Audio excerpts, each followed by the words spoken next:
Time is the ultimate scarce resource. On average, if we're lucky, we'll be alive on this planet for 4,000 weeks. That's not much. The question is, what will you do with your precious time? Great time management is the ultimate meta skill. It unlocks so much else. But unfortunately, many people are horrible at managing their time. Why? Simple. It's because we don't employ an ownership mentality. People just give it away, conforming to other people's priorities and schedules.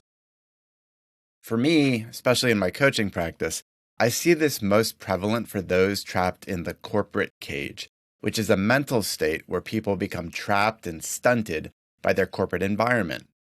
Instead, as I often discuss, we need to live an uncaged life. And one of the keys to doing that is what I call extreme time ownership. That's how we get to an uncaged state. You know that owning your time will make or break you in your career and life. So, are you ready to take it seriously? In this episode, we'll cover 2 parts. Part 1, believe. This section is about giving yourself permission so that you can see it's possible to own your time, focused on the context of a corporate environment. Part 2 then is implement. These are 15 tactical tips I'll share on how to own your time, creating more space and more freedom in your life. All right, let's dive in. Welcome to the Rising Digital Leaders Show. I am your host, Matthew Doan. Today's organizations are powered by digital capabilities, cloud, data science, cybersecurity, and much more. To be competitive, we must have tech-savvy leaders steering the ships. But these people don't come out of thin air. We must develop them. This show is for the technical experts of the world, those brave souls that feel unheard and lost in the crowd, but know they were born to lead. We need you to rise, to become impactful digital leaders. In these episodes, we help you undergo a self-transformation, developing the mindset and skill set that'll massively enhance your abilities, influence, and career potential. We take a different approach, pulling in lessons from philosophy, psychology, neuroscience, and history to enrich the professional and personal aspects of your life. Thank you for your time. Please subscribe to the Rising Digital Leaders Show. Now, let's dig in.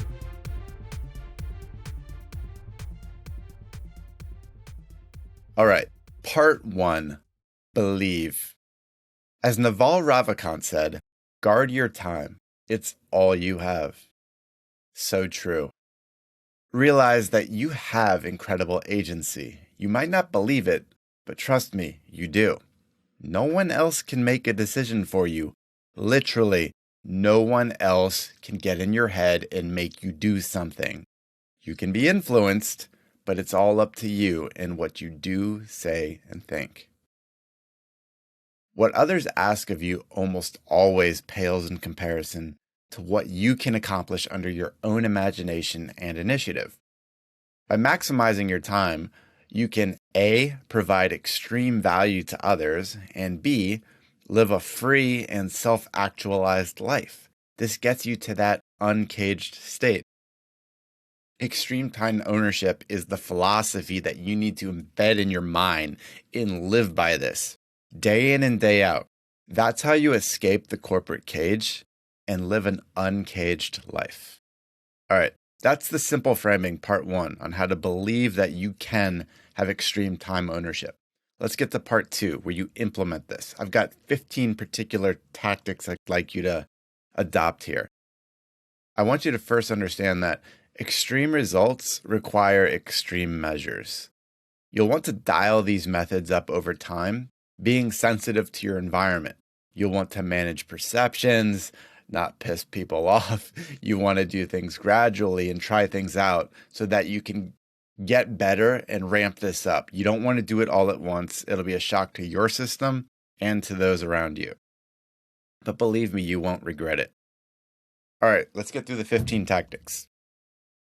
Number 1, adopt an essentialist mindset. This is the art of discerning between external noise and internal signal. Greg McKeown terms it the disciplined pursuit of less. That's what essentialism is. It's a mindset, though, a way of life. Here, your filter eventually becomes a hell yes or a hell no for how you spend your time.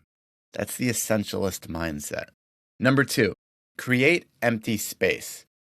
We need significant blocks of time away from devices and stimuli to just be. We need to let our minds clear, recharge, and wander.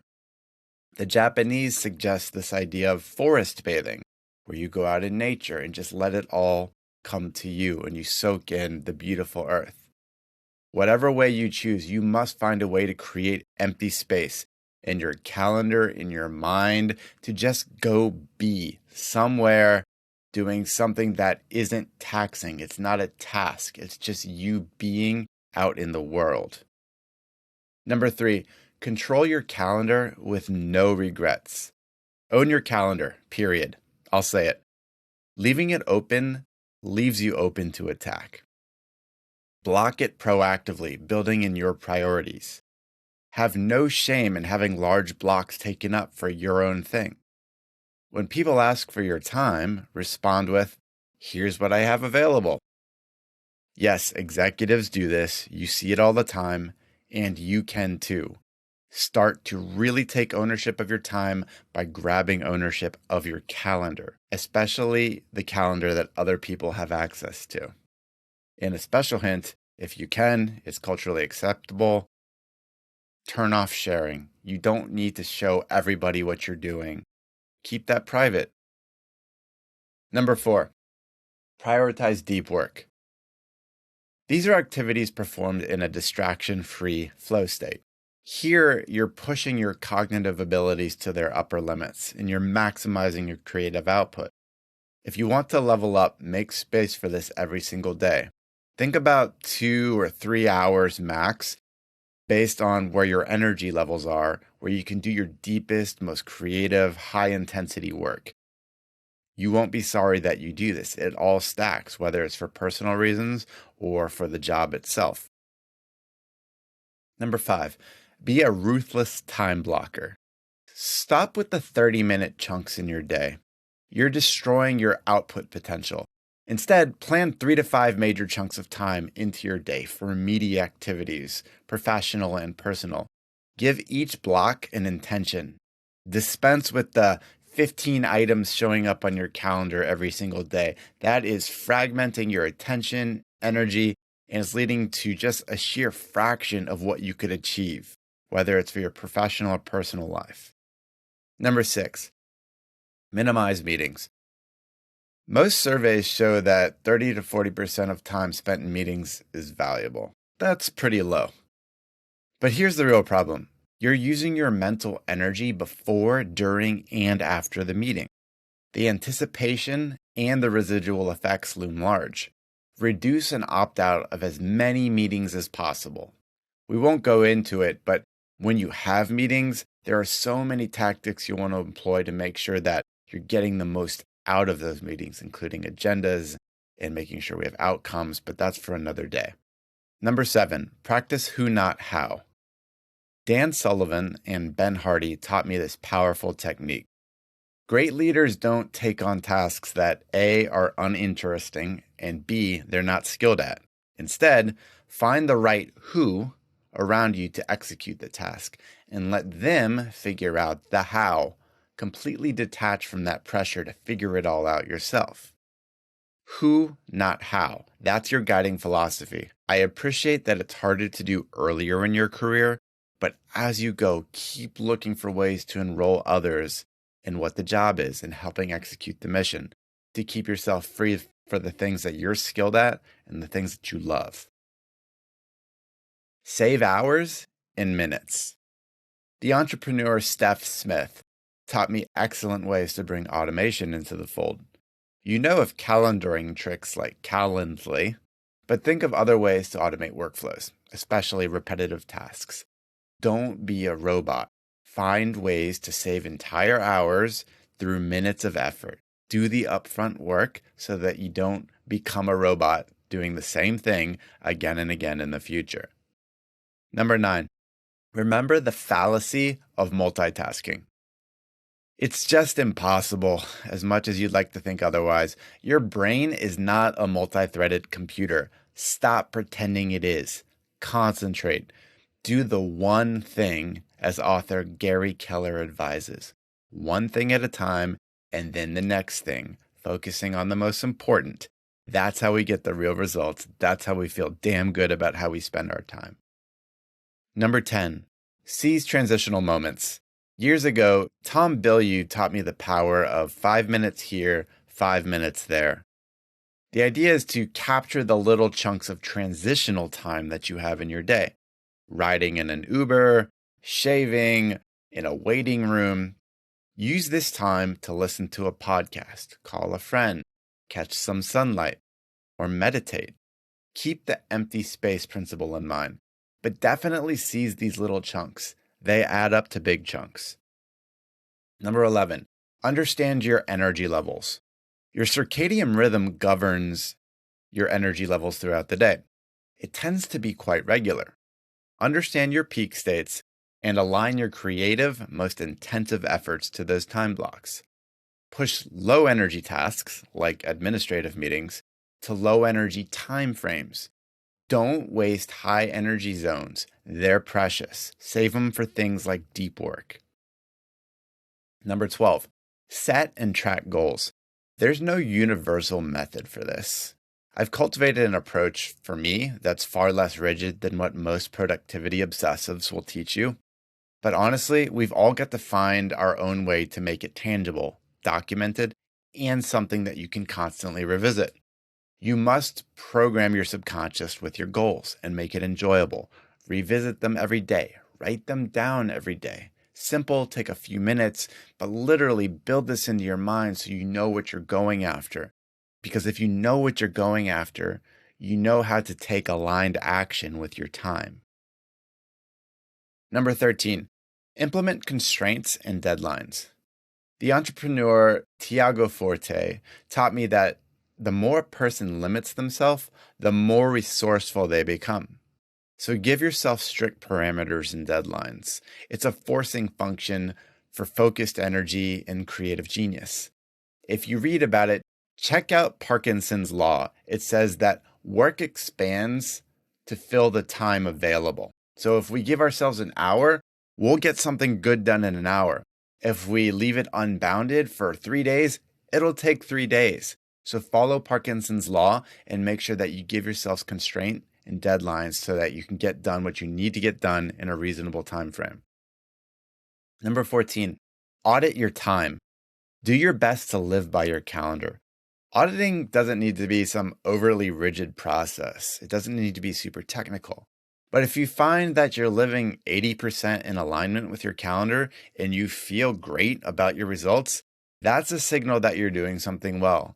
If you feel like crap at the end of every week, as though you're completely misaligned with your goals, that means you need to do something different. That means you need to take some more drastic action with your time, but check in to see how you're doing. Lastly, number 15, sell the value proposition. I know what you're thinking. I can't do this extreme time ownership thing. It'll piss people off. Good. You know you're onto something if you're thinking this way.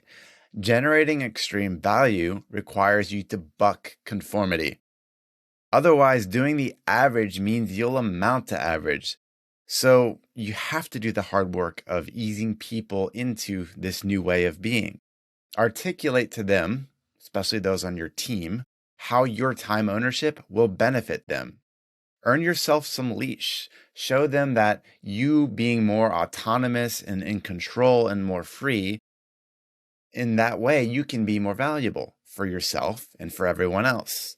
Yes, it's a delicate process. I know being in a corporate environment can be challenging, but sell the value proposition. Take that chance. So this wraps up the 15 tips I have for implementing extreme time ownership. We walked through part 1 first, which was about believing in yourself, that you can do it and you must do it. And then part 2 were those 15 tips for implementing all of this. Now, it's a journey to bring it to life. It's not some linear process or something you can do all at once. But if you learn to apply extreme time ownership, your life will change for the better. You'll see more clearly and operate with deep purpose and intention. Remember, all you have is the present moment. But those moments stack. Minutes become hours, become days, become weeks and years. It goes by really quickly. I'll leave you with a quote from Oliver Burkeman in his book 4,000 Weeks. Life is absurdly, terrifyingly, insultingly short. Keep that in mind. As you navigate moment to moment, be grateful and make sure you're using those moments wisely. Thanks. We'll chat again soon. This is your host, Matthew Doan. Thank you for listening to the Rising Digital Leaders Show. Again, my mission is to help you elevate your career as a digital leader and live a thriving life. I hope this episode sparks new thinking and helps you take meaningful action in your world. If you enjoyed the experience, I'd be so grateful if you subscribed and left a 5-star review. That's it for now. Until next time, my friends, stay virtuous.